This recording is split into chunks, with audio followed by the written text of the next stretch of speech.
I'm Donna Bush with your CIGTV News Update, Community News and Weather Forecast. Starting at the beginning of November, members of the community will see new RCIPS community safety officers on the streets and out in communities of the Cayman Islands. These new CSOS are not police officers, but civilian members of the local community who will be patrolling communities and identifying issues of concern.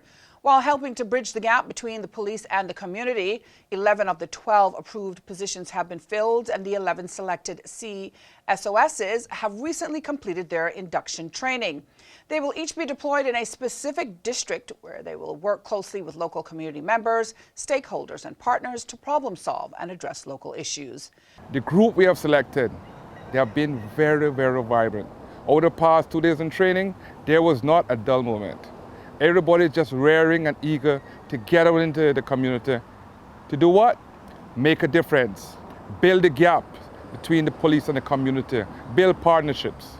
And I have all confidence that they will do an extremely good job. The CSOSs have been provided with a unique uniform and will utilize specific vehicles, both of which are clearly marked to identify them as community safety officers. Well, the Department of Counseling Services Family Resource Center is inviting students to take stand against bullying at its 3rd annual Stood Up Fair later this month. The event, which is open to the public, will take place at the John Gray High School's new gymnasium on Saturday, the 26th of October, from 9:30 in the morning to 1 in the afternoon. Students ages 10 to 12 and 13 to 15 years old will showcase their creativity and initiative. Projects will feature a wide range of strategies to educate others on the types of bullying and appropriate responses to the behavior. Participants are encouraged to use a variety of display mediums for their projects, which includes short videos, posters, board games, 3D display boards, photography, animated formats, PowerPoint presentations, and poetry. Now, the Family Resource Center staff have been working closely with partner schools this year to encourage students to take part in the Stood Up Fair, said FRC's program coordinator Charmaine Miller. The FRC is reminding contestants that the registration deadline has been extended to tomorrow, Tuesday, the 22nd of October. For further details, you can send an email to frc@gov.ky or give them a call, the Family Resource Center, on 949-0006, or visit frc@gov.ky. Well, in early October, we told you about ongoing inspections being carried out by the Office of Education Standards across the Cayman Islands. The team inspected Montessori del Sol as one of a series of inspections of private schools on Grand Cayman. Mr. Peter Carpenter, director of the Office of Education Standard, explains more about the importance of the inspections and why they're conducted. Every year, we inspect around 25 of our schools and early years centres. Last year there was 25 inspections completed, and we're now into the 2nd year of our cycle, and the inspection of Montessori del Sol School is part of that 2nd year of inspections. Inspections last between 3 to 5 days with a team of inspectors who spend all of those days in the school watching the teachers, working with the children and meeting with the staff and leaders and parents of the school to help us to understand the quality of education being offered. Primarily, we're about supporting improvement. We want these schools to be better. We're ambitious that our schools are as good as they can be, and that our students achieve at the very highest level and can compete internationally. So inspection is all about identifying good practice, disseminating that across sectors, and making our schools even better than they are. At Montessori del Sol, teachers, parents, and students prepared for the annual visit. Amy Lipton, head of this particular school, says the inspections are good for all schools in the Cayman Islands because it puts them all on a level playing field. We've been happy to show them our school and show them all of the wonderful things that happen here on a daily basis. So it's nice to be able to show the government what we do. Well, obviously, we would be very happy to receive a positive outcome from this inspection. We feel the experience has been a really great one, and I find that all of the staff have been very open to hearing feedback, and we'll be able to only make our program better. If you would like to take a look at the OES's annual report for 2019, you can go online to oes.gov.ky to have a look at the full report.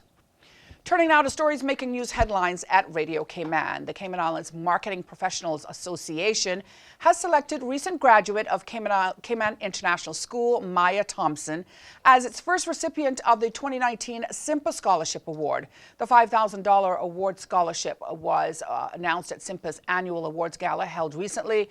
The CIMPA scholarship aims to support local students with an interest in marketing or other related field. And after a hoax circulated on WhatsApp concerning individuals committing robberies during using fraudulent ID, the Ministry of Home Affairs, the Ministry of Finance and Economics, and the Royal Cayman Islands Police Service have released a statement saying local police have received no reports of such robberies and are asking the public to remain calm and refrain from circulating the fraudulent warning any further. Now for more community news, this time from the Cayman Compass. More than 100 people took to the streets of Georgetown Friday evening carrying silhouettes representing victims of domestic violence in their hands and a message of justice as they participated in the 19th annual Silent Witness March. The march started at the former government house, the Glass House, and ended on the steps of the Legislative Assembly. Under the theme, Remember My Story, Remember My Name, members of the Business and Professional Women's Club and Silent Witness March Committee sought to spur hope for victims of emotional and physical abuse and bullying. Back 20 years ago, you wouldn't get a lot of people talking about domestic violence because there was this stigma attached to it. Now I think that people are more aware of it.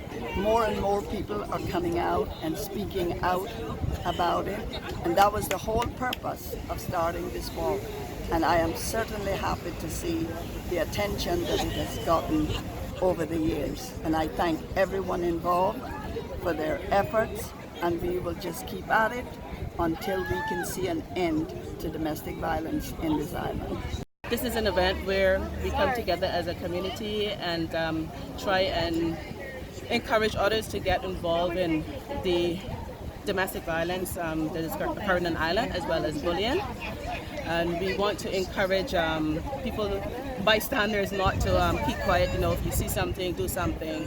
And that's our message here today. And you can go online to both Radio Cayman and the Cayman Compass websites for more daily community news headlines.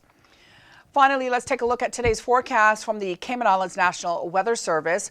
Calls for light winds and smooth to slight seas that will continue across the Cayman area for the next 24 hours. It's all due to a weak pressure radiant across the northwest Caribbean. Further east, a tropical wave over Jamaica will move into the Cayman area this evening, supporting a few showers and possible thunder. Radar images show isolated showers in and around the Cayman Islands that's moving towards the northwest. Today's high temperature reached 90 degrees Fahrenheit, partly cloudy skies with a 30% chance of afternoon showers, and possible thunder were expected today. Showers may become locally heavy at times. Winds are from the east to northeast at 5 to 10 knots. Seas are slight with wave heights of 1 to 3 feet. For a look at your daily weather and weekly forecasts, remember to go online to weather.gov.ky for the latest forecast. It can also be found on their Facebook page, as well as the Weather Radio dial 107.9 FM. Also remember, you can download the National Weather Services app at CINWS to have the very latest information available to you. And that's the latest from us here at CIG Television. To see what's on our programming schedule, you can go online to gis.gov.ky. Be sure to click on the publications icon at the bottom of the home page. Also, if you missed today's news update, you can go to the Cayman Islands Government Facebook page, as well as the CIG Television YouTube channel. I'm Donna Bush, thanking you for joining us, wishing you a safe night, and hoping you'll join me back here again tomorrow. Until then, bye-bye for now.